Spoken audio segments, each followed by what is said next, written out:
Hello बच्चों, आज हम करेंगे class 9th Hindi chapter 2 Lhasa की ओर। ये आपके रचना और अभिव्यक्ति के क्वेश्चन है। इससे पहले के क्वेश्चन 7 क्वेश्चन आपको करवा दिए हैं, आपको वो इसी चैनल शिक्षा के रंग पर मिल जाएंगे।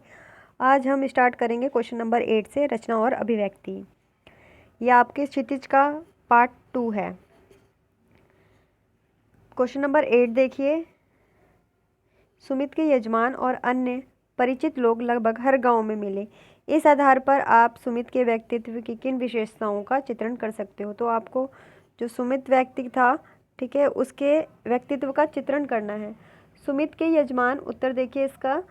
सुमित के यजमान और परिचितों के हर गांव में मिलने से उनकी अनेक विशेषताओं का पता चलता है। जैसे सुमित मिलनसार और हंसमुख व्यक्ति थे जिनकी जान पहचान का दायरा विस्तृत था। सुमित अपने यजमानों को बोध गया से लाए कपड़े के गंडे बनाकर दिया करते थे और उनसे दक्षिणा लेते थे। सुमित लोगों की आस्था का अनुचित लाभ उठाते थे, पर इसकी खबर लोगों को नहीं लगने देते थे। वे बौद्ध धर्म में गहरी आस्था रखते थे। ठीक है, ये आपका क्वेश्चन नंबर 8 है। अब क्वेश्चन नंबर 9 देखिए। हालांकि उस वक्त मेरा वेश ऐसा नहीं था कि उन्हें कुछ भी ख्याल करना चाहिए था। ठीक है, उक्त कथन के आधार पर उक्त कथन के अनुसार हमारे आचार व्यवहार के तरीके वेशभूषा के आधार पर तय होते हैं। आपके समझ से यह उचित है अथवा अनुचित विचार व्यक्त करें। तो आपको बताना है कि हम किसी को उसके कपड़े देखकर जज करते हैं। अगर महंगे और अच्छे कपड़े साफ़ सुथरे पहन रखे तो हाँ, बहुत अच्छा व्यक्तित्व वाला इंसान है। और उसने अगर थोड़े से मैले या फिर सस्ते कपड़े पहन रखे तो हम ये सोचते हैं कि मतलब इसका व्यक्तित्व अच्छा नहीं है। ठीक है, तो इसके ऊपर ही आपको विचार करके बताना है। तो उत्तर देखिए ना इनका। यह बात सच है कि हमारे आचार व्यवहार के तरीके वेशभूषा के आधार पर तय होते हैं। हम अच्छा पहनावा देखकर किसी को अपनाते हैं तो गंदे कपड़े देखकर उसे धुतकारते हैं। लेखक भिखमंगों के वेश में यात्रा कर रहा था, इसलिए उसे यह अपेक्षा नहीं थी कि शेखर बिहार का भिक्षु उसे सम्मानपूर्वक अपनाएगा।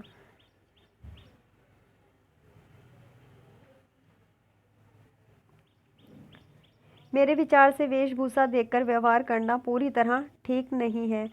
अनेक संत महात्मा और भिक्षु साधारण वस्त्र पहनते हैं, किंतु वे उच्च चरित्र के इंसान होते हैं, पूज्य होते हैं। परंतु यह बात भी सत्य है कि वेशभूषा से मनुष्य की पहचान होती है।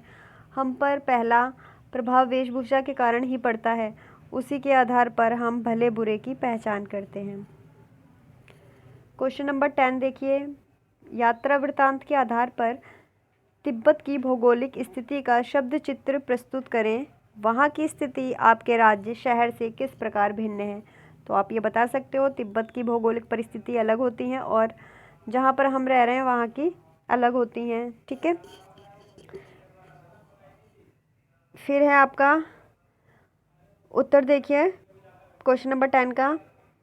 यात्रा वृत्तांत से ज्ञात होता है कि तिब्बत भारत और नेपाल से लगता हुआ देश है, जहाँ कुछ समय तक आने जाने पर प्रतिबंध था।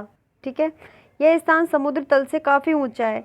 यहाँ 17-18 हज़ार फीट ऊंचे डांडे हैं जो खतरनाक जगह हैं। ये डांडे नदियों के मोड़ और पहाड़ी की चोटियों के कारण बहुत ऊंचे नीचे हैं।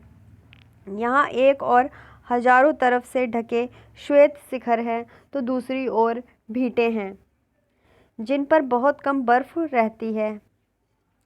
यहाँ विशाल मैदान भी हैं जो पहाड़ों से घिरे हैं। यहाँ की विचित्र जलवायु में सूर्य की ओर मुँह करके चलने पर माथा जलता है। ठीक है, अगर सूर्य की ओर मुँह करके चलेंगे तो माथा जलता है, जबकि कंधा और पीठ बर्फ की तरह ठंडे हो जाते हैं। ठीक है, मतलब इस तरीके का वहाँ का मौसम है कि अगर सूरज की तरफ मुँह करके चल रहे हैं तो सूरज इतनी तेज़ लगेगा कि जलने लगेगा, और जिस बैक वाली साइड पे, पीठ वाली साइड पे बर्फ़ वगैरह पड़ी रहती है वहाँ तो ठंडा लगेगा। कुछ इस तरीके का मौसम है वहाँ पर। यह स्थिति हमारे राज्य शहर से पूरी तरह भिन्न है। ठीक है, क्योंकि हमारे शहर में तो ऐसा नहीं है। अब है आपका क्वेश्चन नंबर 11। ठीक है, क्वेश्चन नंबर 11 में क्या करना है आपको।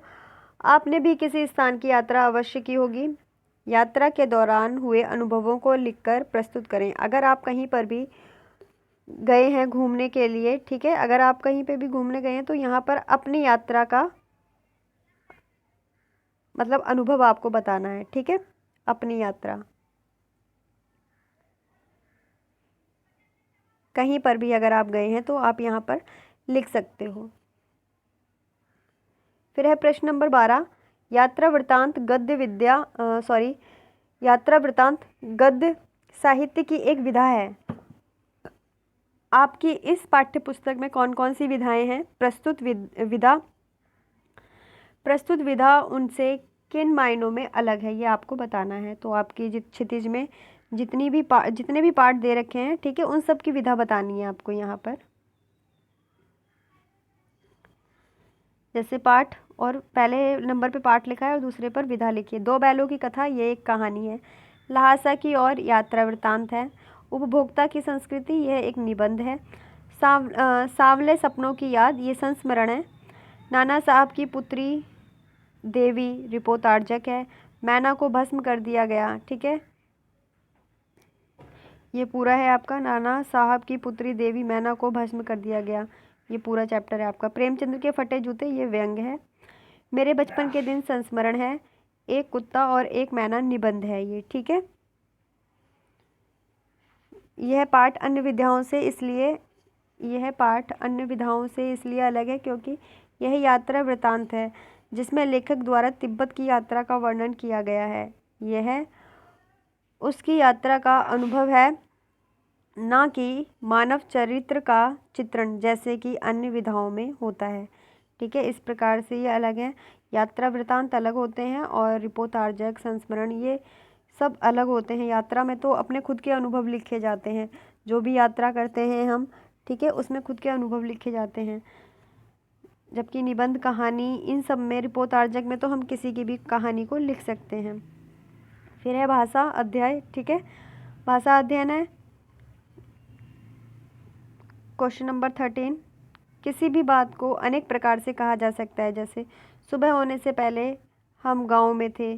पो फटने वाली थी कि हम गांव में थे, ठीक है, मतलब सुबह सुबह का जो टाइम होता है, 4 से 5 बजे का जो टाइम होता है, उसको बोलते हैं पो फटने वाला टाइम, ठीक है। तारों की छाँव रहते रहते हम गांव पहुंच गए। नीचे दिए गए वाक्य को अलग अलग तरीक़ों से लिखिए। जान नहीं पड़ता था कि घोड़ा आगे जा रहा है या पीछे।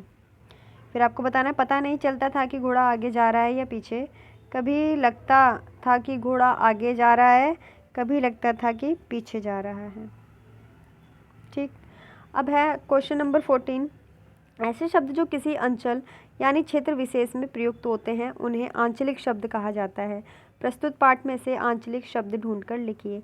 आंचलिक शब्द वो होते हैं जो किसी विशेष प्रांत, विशेष क्षेत्र में बोले जाते हैं। जैसे कुछ अलग अलग से शब्द होते हैं जो कुछ ही क्षेत्र के लोग समझ पाते हैं, सब नहीं समझ पाते हैं। आपने क्या बोला है, जो उस आंचल से बिलोंग करते हैं वही लोग वो समझ पाते हैं, उसको आंचलिक बोलते हैं, ठीक है। जैसे भरिया, चढ़ती, फरिकलीपोर, चौकी, डांडा, ठीक है, कंजूर, खोटी आदि। इस तरीके से और भी शब्द आपने देखे होंगे चैप्टर में, आप लिख सकते हो यहाँ पर। अब है प्रश्न नंबर 15, पाठ में कागज अक्षर मैदान के आगे क्रमशः मोटे अक्षर अच्छे और विशाल शब्दों का प्रयोग हुआ है। इन शब्दों से उनकी विशेषता उभर कर आती है। पाठ में से कुछ ऐसे ही और शब्द छांटिए जो किसी की विशेषता बताते हैं, ठीक है।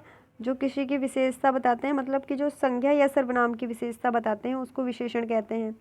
जैसे कुछ भी हो, कोई भी कलर का नाम हो, मुख्य, व्यापारी, सैनिक, फौजी, चीनी, बहुत से, परित्यक्त, ठीक है, टोटीदार, इस तरीके से जो भी हैं ये क्या हैं, सारे के सारे, पतला, मोटा, विशाल, छोटा, ये सब होते हैं विशेषण जो संज्ञा या सर्वनाम की विशेषता बताते हैं। यह आपका आज फर्स्ट चैप्टर पूरा हो गया है। वीडियो अच्छी लगे तो आप वीडियो को लाइक कीजिए और ज़्यादा से ज़्यादा अपने दोस्तों के साथ शेयर कीजिए। Thank you.